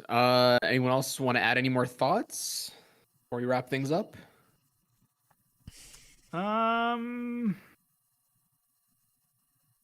Yeah, I would say I do want to say I enjoyed Chapter 5. I think it was I enjoyed it a lot more than Chapter 4. One of my big issues with this type of game is when I open a book and I'm going through a book and I expect all the chapter lengths to be at least consistent. Chapter 4 was like a 10-hour game, it felt like, versus the chapters that came before it. You could add on still less time than Chapter 4. I think Chapter 5 seemed like it took less time than Chapter 4, but I did feel more engaged by Chapter 5 than 4. I would agree. I think overall I enjoyed it. Yeah. No, Chapter 4. Oh, sorry, go ahead. No, please, you go. I was gonna say Chapter 4 had a lot of like the puzzles and stuff like the gas puzzle. That whole section was just ugh. When I replayed it last week, I was like, oh, this isn't not my favorite part. So are you having fun yet? Yeah, exactly. So after playing Chapter 5, I would agree. I think I enjoyed Chapter 5 a lot more than 4, and I think it was a lot more memorable because it wasn't kind of just like following Dowie around doing this and that. Yeah. But I guess you could argue that kind of did build up Dowie more as a character, but I guess that's a separate whole discussion. Yeah. No, I think Chapter 5 was solid for all the faults that we've talked about. I think it was a pretty solid chapter. Again, for what I do, like, there's so much to talk about in terms of story. I think it was a really solid chapter. It's been fascinating watching the transition again, with this originally supposed to be the end, and potentially it depends how many chapters they want to go for going forward, but they're getting to this point where there's no longer like big mysteries to ask or to question. It's a lot of either small loose ends they're tying up, or they're just kind of like starting to seed answers. Let's say, talking about the prototype, and there's like an audio log that gives you a bunch of the answers about the prototype. And so it's like, okay, that mystery box is kind of like dealt with now. we can move on. And like, so we're starting to actually get to a point where a lot of mysteries are getting solved, which is really fascinating to see, because you have something like FNAF which just goes on forever and nothing ever gets answered. So that's been really interesting to see. I think it'll be interesting to see, like, again, how long it does go on for, because obviously if you keep solving mysteries, you run out of mysteries by the end. So you have to pace it. But it's been fascinating to kind of watch that play out. Yeah, and I guess we didn't really talk about the memory log section. Oh yeah, that was so. I guess you might know. Like, was that like an actual? Was that like the protagonist kind of reliving that memory, or is it? I'm assuming it was, right. You're kind of put into Huggy's body, and that they, like, you are experiencing what Huggy experienced at some point. Yeah. So there's a note that talks about this. Basically, Harley Sawyer, the Doctor, develops a memory mapping system, which means that you can, it basically, copies all the memories, and so you're reliving the memories. What it originally is designed to do means that you can, like, implant memories into, like, a brand new thing, which means you would never have to, like, he says it means we don't have to worry about running out of test subjects. Right.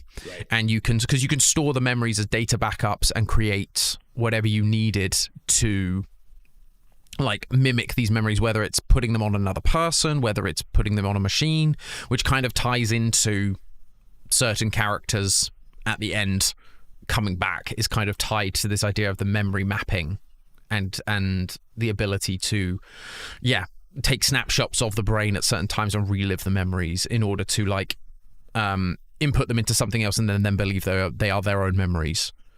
So they could then they can basically skip all of the like hypnotizing and the, like, they can just go, oh well, it went wrong here, so let's get them to remember up to this point, and then we'll keep going. We don't have to, like, go through all the training again. Yeah, that makes sense.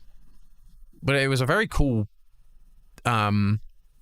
segment. Again, from a lore and story standpoint, it really, like, gave some depth to Huggy and made you feel sorry for Huggy, which I thought was fascinating to do. Because everyone loves Huggy, so it's then like, yeah, make him sympathetic. That's great. That was, like, my big thing. I'm like, the whole time I was like, man, Huggy's just misunderstood.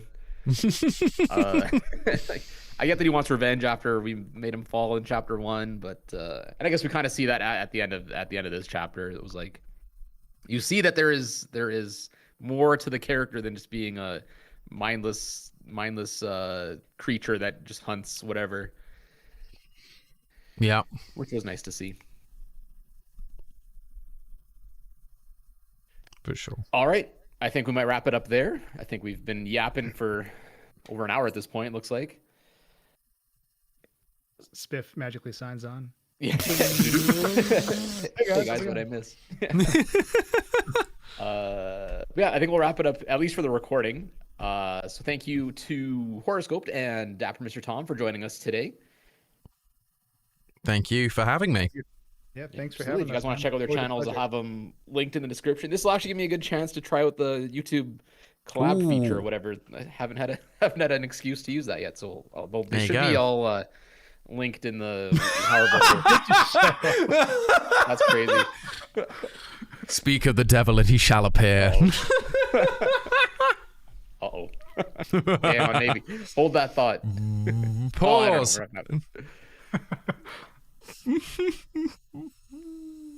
I don't think it makes any sense for us to redo the discussions again. But that's so funny. Just have him come on, give like a 5-minute TED talk about his opinions, and then leave. Yeah. Quick Cole's notes or whatever on the whole chapter. Oh, that's funny. Hello. Hi guys. Hi, buddy. We just said goodbye. I'm sorry. It's all right. We were just like wrapping things up, and we're like, unless Spiff magically shows up, and then you mess it. Yeah, I'm very sorry. I just completely lost the day. That's all good. Give us a quick 2-minute rundown of your thoughts. Well, it was pretty fun. I don't know why all the lore was incredibly missable. Yeah. That was the Very thing. easy People were like, just- because someone earlier was like, oh, you missed. They're like, you could hear the prototype's real voice, and I was like, really? Apparently, it's like on a cassette that's super easy to miss, which I obviously missed. Uh-huh. Mm-hmm. Yeah, no, like when I was doing the out of bounds run, some people were like, "Hey, you missed like this essential tape," and it's like Ludwig talking to Ollie, and there's actually a compilation on Twitter somebody posted of like me and another 10 content creators walking past that. Very Oh, I saw critical that. tape. I To saw be fair, that pop up. you is this the one where you follow the vent and it's behind you? Yes, yeah, Yeah, like it's not only is that room intensely dark if you don't mess with any of your settings, but yeah, it's like naturally you would walk forward into the open doorway where the light's at. It's really Yeah. funny that the most critical piece of lore was hidden. Like someone just like went to that room, tossed it, and wherever it landed, that's where. yeah, pretty much. Well, and it's not like glowing or something. It's Yeah. pretty subtle. Besides that, I like the prototype. I don't know what he's supposed to be a prototype of. Oh, that's where the But- lore video comes in. It's fine. You can watch my video next week.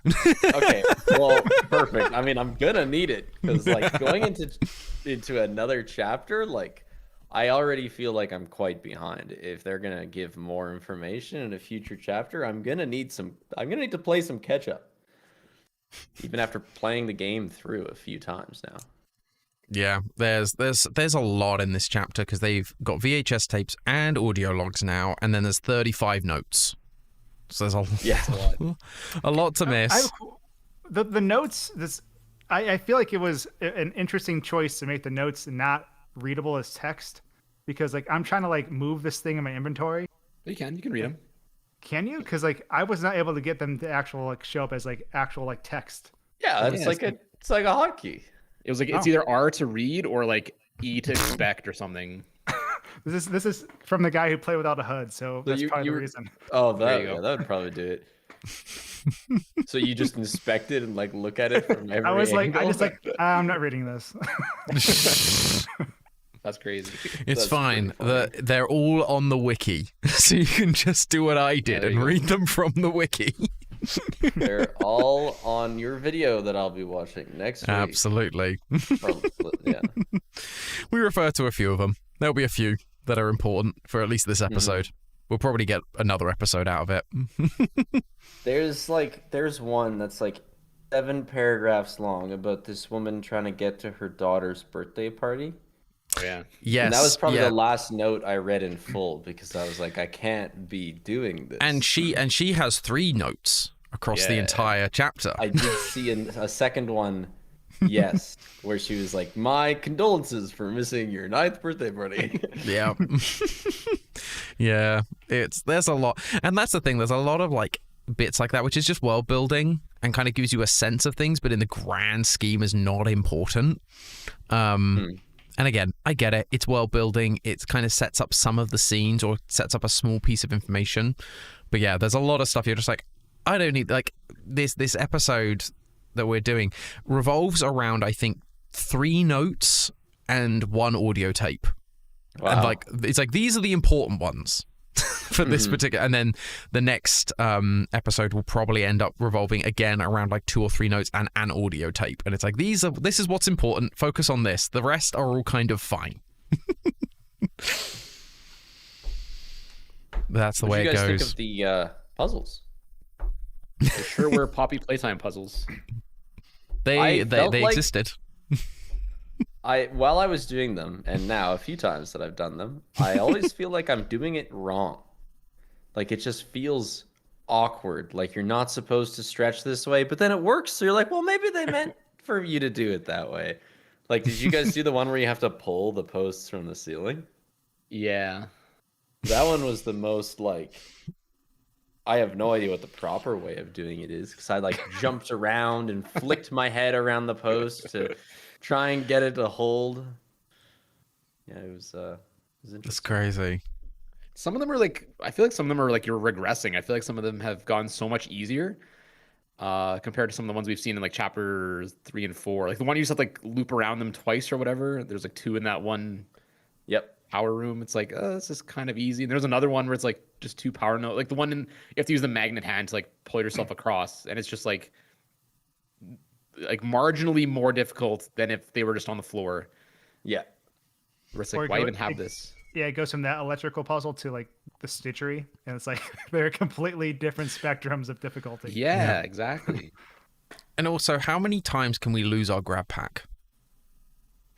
Or the hands. Oh, Did the hands specifically? Earlier, we totally cheapened the whole Omni hand thing. I guess like the Omni, the all-powerful hand. We then lose immediately. and it's charges just not necessary. It's not used throughout the building apparently. Or it's like next level. Super high security that only the top brass have it, and you just lose it. And for whatever reason, after you open that one door, none of the other doors require it after that. Yeah, there's no the lower parts of the facility, the most secure part where the experiments were happening. We don't need that level of security. We'll be fine. Don't worry about it. Yeah, that was one thing. Like, man, the Omni hand was played up as a super important thing just for it to be another MacGuffin that doesn't really matter. Yeah, like I think the new hands are cool. Like I like the idea of like the pressure hand and things like that, but it's just there are so it's similar to the monster issue where you have to have new hands every single chapter, and you have to lose the old hands because we can't like reuse those. We need to have new puzzles and new things. And it's just like, guys, we have another hand we could use. We could you could have some of them. Like again, like you're saying, like, do we need to have a magnet hand when we've got the jump hand? Like, do we really need both? Like, and do they always need to get taken away from us by someone grabbing the hand because, we went through an easily grabbable thing and, oh no, character stopped us. And why did the electricity hand ever exist when there was a hand that did electricity, fire, and cold? It's the green hand, but better in every way. Yeah. Again, it's like, though, that was only for the people lower down in the facility. At the top, they only trusted them with the electricity. I mean, I did kind of like that we had a section without the grab pack, like for an extended period of time. It kind of, it was a little creepier, even though there was really low consequences. Because can the Inside Out almost even actually kill you? Yes. 2 or 3 hits. I guess I've never gone jump scared more than once, but like that part was kind of cool that you have to do that section, at least part of it, like flipping the lights on manually and stuff. It was kind of cool, but yeah, we've lost the grab pack and hands so many times now. It's almost like a trope. Each chapter you'll end up losing at least one function. Yeah, and then we also got Globy, who kind of cool. It was cool for like the first bit when it's like, we don't have the grab hand, the grab pack. Okay, we've now got this thing. This is our tool. Oh, okay, this is interesting. This is going to open a new realm of possibilities in terms of puzzles and various things. Oh no, we've got our grab pack hand now, and now Globy's just kind of there. Now it's just the flashlight that we've already had, but it's now like an extension. It's now the UV purple. powers. I think once the areas became brighter, I forgot about the UV because it wasn't dark anymore. So making that what's it 2, 3, 1 on the wall, I walked past that probably like 3 or 4 times. That part was silly too, because that code is written in 2 spots, with one of them being right by the keypad. Yeah. Where it's like, why why put it in 2 different spots? B, why is it right by the keypad? Like, I don't know. That part was a bit silly, I thought. I actually have a question for you, Spiff. As a speedrunner, I guess this applies to you, Tetra, as well. Like, how do you feel about the randomized number code sequences? Well, you see, only some of them are randomized, actually. Oh. The 231 isn't random. The 00859 isn't random. I think there's only a few things that are actually randomized each run. The numbers in like the one sequence where Huggy is hunting you or whatever, that's randomized. Every time you die, actually, not every run, because I did that part and I died after getting the code, and it actually resets the numbers, I believe. The big one is the Huggy Memories. It's a 6-digit code and it's randomized. Oh yes, that except forces you to the play them. door doesn't actually even have power until you've done all 3 of them. So even if it wasn't randomized, you wouldn't be able to input them anyway. I mean, I'm honestly glad, because it adds a bit of a new layer to have to find the code. It's brainless, but it's just the same code every time. Yeah, that's different technically. The number in that the room where you get the magnet cuffs or whatever box you need to find, that is randomized, I believe. and the piano music sheets. There's like one in there's 3 possible ones for the You just have to extra one. smack the piano enough. Yeah, smack them around. It's not hard to get it. Yeah. But yeah, everything else is the same. I believe I read a dev note in the game the other day that the memory machine, it was originally supposed to give you just a key card to just move on to the next room. So I guess they added the whole code thing after the fact, which, like you said, if the door doesn't have power anyway, doesn't really matter. It's just another thing to memorize. It's a key card that you only get after the 3 memories. Yeah. I'm sorry, do you still get a key card after? I don't remember. No, it's just a 6-digit code that's finally unveiled, but you can't input it until you're done all 3 memories. And which I guess skip the memories sucks. There's a skip? Very much. Oh my gosh, it's awful. It's so awful. What's world record now? Like 42 minutes? Yeah, in the 40s, low 40s. That's like, I'm sure that's fast for the chapter, but it still feels long compared to every other. Yeah, it was like sub 20. It's long for Poppy Playtime, but hey, you know what? We're a week in. Give it another week. Yeah, I believe in danger. Yeah, me too. 5-1. Yeah. What else did we chat about earlier? We kind of talked about Lily and all of that. Did any of you think that Poppy got dropped into the stew at the end instead of the player? Because that caused a lot of confusion amongst people I was talking about the chapter. I think because the way they did that last shot, Yeah. before he's carrying you, and you see the shadow of the claw going over Poppy. I think that's the juxtaposition of those makes you think the wrong thing. Yeah. I was pretty confident that it was the player, but yeah. Well, it repeats the same line. We've heard that line before about, like, you know, when like the I forget what the actual line is now, but there's a, like, you start like dreaming and there's you hear like a phrase, and that phrase has been, we've heard that phrase before as the player. Yeah, like Poppy's like talking to you or someone's talking to you. I can't. Yeah, Poppy says, like, when you go back down there, I hope you see horrors beyond your comprehension. Or something. Yeah, and we've heard that before. Is that the hallucination in chapter 3? Is that? Yes. Okay. That's it. And so it's like, okay, so this is tied to us as a player. Yeah, that makes sense. Which also has some weird unanswered consequences, because it's like, this is a growth medium that, unless you use this very specific thing, will just continue growing forever. So what's going to happen to us next chapter? Sorry, do you guys think it's Poppy, or do you guys think it's the player? It's definitely the player. It's the player. Like, oh, okay. Yeah, I guess that would make sense. Like, what motivate? Like, Poppy's already a reborn, but she's got to be doll, fixed. Yeah, well, he wants to fix. Yeah, I think their intention was, you're not escaping. You'll never escape my. Is the intention of the shadow? On Poppy, but it makes it look like Poppy got grabbed and dropped, and so it's a little. Because he wants to fix Poppy, but he's just trying to dispose of you, essentially. Right. Dispose of you by putting you in the regenerative goo. Yeah, he's basically giving you the Spider-Man spider bite. It is a weird way of doing it. I get it depends on if he thinks you're dead or not, and then just like, okay, I'm just going to shove you in this, and you're just going to keep growing forever into a point where you just like, I don't. Again, this is me trying to justify it from a lore reason, which I don't think you can. Bro, just stab me twice. Yeah, just stab me. You stab everyone. Why did you not like keep going? Well, to be fair, a stab through the chest is pretty unrecoverable. Unless you get dropped in the regenerative goo, of course. Unless he is his own worst enemy. Yeah.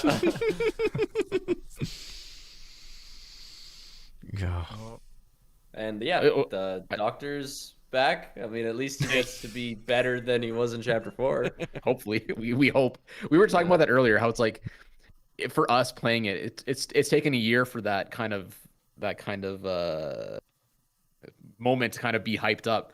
But in the game universe, like, you literally shut down character like 2 hours beforehand. A few hours, It makes chapter 4 feel just pointless and almost frustrating that like everything I did was for nothing. Well, which I guess is the theme to somewhat. You're closer to the heart, the beating origin of Playtime Co. Yeah, we feel like that every chapter. Then it just keeps going and going and going. Yeah. Hey, the Tokyo thing. There's a note that talks about another thing. The theme park. The theme park and the Tokyo factory. which another note I was saying earlier. So Eddie Ritterman goes to the Tokyo factory the day before the Hour of Joy. Right. So he's alive, probably. Ooh. Okay, so I see. little bit of theoring just now that popped up with this whole Tokyo thing. So I guess like the present day during the game as well, like early 2000s. 2005. 2005. Okay, so like I guess back then, or like a lot of arcade games were still made in Japan, and I know there's a file in the game that refers to an arcade machine. So I wonder if that's kind of where they're going to be taking whatever plot point that is. It's going to be like a Poppy Playtime video game arcade machine kind of something. We're going full FNAF. Sister Yeah. location. Wait, they're going to do their own Arcade. version of it. They're just going to do Or- Into the Pit, but Poppy. Yeah. Yeah, honestly.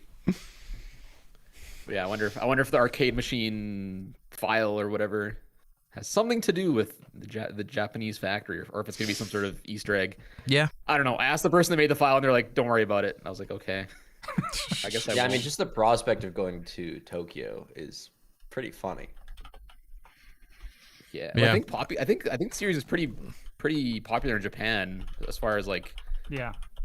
Because like, are we gonna take a big old elevator all the way to the top and like get All on the way a through plane? there. Like, They'll probably kill us off FNAF style, and then we'll probably start as a new. right? I character could in see Japan. that. Yeah. I mean, Yeah. kill what off? You know, we're a pair of arms. with a giant hole through the chest at this point. Yeah. Well, regenerated hole for the chest. Yeah, regenerated hole. we're gonna- Regenerated hole. We're gonna morph into the monster that ends up being the enemy in the sequel. Oh, we play as Huggy. No way. Huggy Tokyo edition. Yeah. a Poppy first-person shooter. Poppy Playtime 2 Tokyo Drift. Yeah. Oh gosh. And then they'll bring back Project Playtime for the 3 people who always ask for it. I missed that game. It was fun, but Honestly, I think it still has like over 1,000 people, concurrent players on a regular basis, which like for what it is, honestly, not too bad. especially the state it was left in. Yeah. Yeah. Yeah, bit of a rough one. I don't know. I think another spin-off would be cool. I hope like it doesn't have to be multiplayer, but even if they like just went full copying and just made like one of those roguelike like Vampire Slayers kind of whatever. Sorry, whatever that game's called, Vampire Hunters, whatever. Yeah, just like a Poppy version of that. That'd be fun. I just want some sort of spin-off RPG, like literally anything at this point. Yeah. Poppy World. Yeah, Poppy World. Yeah. Yeah. I mean, they have enough characters at this point to actually make it work. So yeah. I think it'll be fascinating to see what they do. Because again, like it's like, okay, there's a Tokyo factory. Yeah, what do they do to that to make it feel different? Or is it just the same thing, just a new location? Yeah. And the same thing with the theme this park. time it's a skyscraper. It goes up instead of It goes up. I was talking to someone about this the other day because all video games go down. All indie horror games go down. And it's because if you have an up, if it all goes up, there's a limit. There's like a it very can get obvious, bigger. like you just know where it has to end.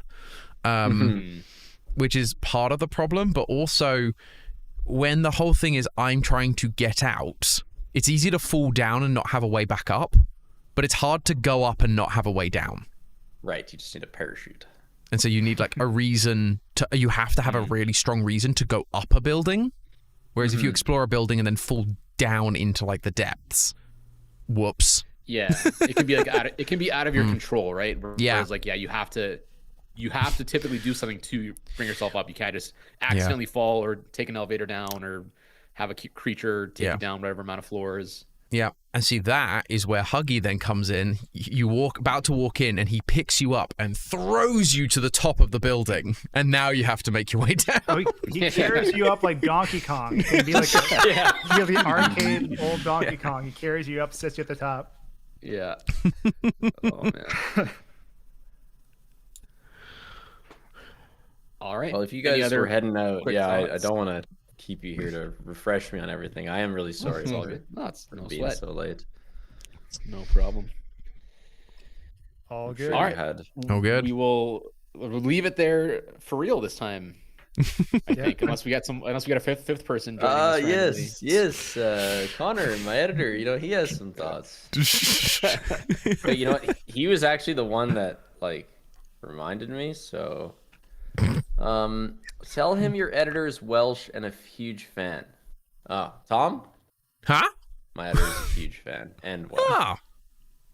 Well, thank you. And Welsh. Oh well, there we go. From close. I would say my homeland, if you count the United Kingdom as homeland, but very close by. Nice. There you go. Preach. Represent. I owe him for, getting me up. Oh, you were actually sleeping? I was napping. Hell yeah. Yeah. There's a distinct difference. Yeah, it's not bedtime. It's midday nap time. It's really, really funny because it's like peak cliffhanger because we were literally about to sign off. We already said we saw your Discord message. I was like, oh, I had just said your name in the call too, and like you like sound like knowing day. Yeah. Yep. My bad. That's all good. Oh, good. But we have a number of more chapters left to do this on. This isn't going to be. This won't be the last time. No. Yeah, absolutely not. Exactly. Hey, how many chapters? How many chapters do you all think it'll go to? Before the spin-off game. Okay. Yeah, I think I saw somewhere. I think they've said 7. There's at least 7. Whether they do more, again, I think it will depend on a few factors. Horoscope was talking earlier about whether it will depend on when the movie comes out and if they do any spin-off games. Will all play factors. I think 7 feels reasonable. I think if you go past 7, it's going to start getting unruly. Yeah, Poppy Playtime Chapter 8 doesn't quite say ring to it. My running theory is when you open the game from Steam, you know how that menu comes up with 5 games across? Yeah. There's no more space for them to put in a 6th chapter side to side. But if they forced everything up, they could get another row in. Another 5? So I'm thinking I'm going to say 10 chapters then. Damn. Just to really fill that screen. Or they could just give like 3 slots worth to Project Playtime. Oh, yeah, true. Also true. Which, by the way, does have a concurrent player base of 1,000 right now. I was saying. Unsurprisingly, it spikes during new chapter releases. Of course. Fair. Of course. Crazy. Yeah. All right. We will leave it there. Everyone go check out Horoscoped, Dapper, Mr. Tom live, as well as, of course, Astrospiff, who thankfully was able to join us for a little bit at the end. Yeah, check me out less. I don't deserve it. Yeah. Check him out like a quarter of the time. Yeah, proportionally to how long he was in this call for. Figure out the percentage. Yeah. All right, guys. Thanks for watching, and I'll see you guys whenever the next game comes out. I don't know if it's going to be another FNAF game or Poppy next year. I guess we'll see. I guess we don't have any FNAF games announced yet, so who knows? No, literally nothing. Five. I was going to say we have 5 laps probably at some point. Oh, yeah. We just don't know when. That'll require discussion. Yeah, I'll have a lot of deep lore to discuss. Hey, as long as it has multiplayer, we're fine. It's true. Yeah, we can just do a street. We just do a video us all 4 playing it. There you go. Hey, that'd be fun. It would be. All right, guys. Thanks for watching, and I will see you guys in a bit. And stop recording. Cool. I'm just going to say goodbye to my chat. Yeah, for sure. Cool. I'll have my nap now. So thank you everybody for watching. I appreciate you guys so much. If of course you'd like to consider liking, bedtime too. Consider please subscribing and following, all that good stuff. Thank you to our members, especially our Dapper advisors, Zekron and GV Explore, GV Expedition, and of course the Dapper Royalty, those Green Obsession. Thank you guys so much. If you're on Twitch, please hold by because we will be raiding someone. Let's figure out who we raid. What time do you sleep? Like midnight. Let's figure it out. Who do we say? Okay. Oh, you know what? Maybe we should try doing that. Partly Cloudy's live. Let's go to, and he's playing chapter 5. So let's send you all over to Partly Cloudy. Hold on. You're still on stream too. Oh, okay. No. Oh, yeah. Sorry. Sorry.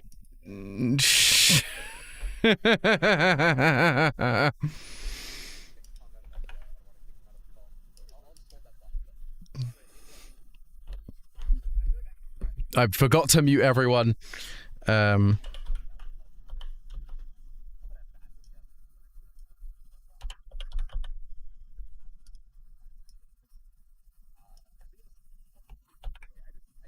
So go and say hello to Party Cloudy. And as always, guys, thank you all so much for watching. I'll catch you guys in the next one. Ta-ta for now.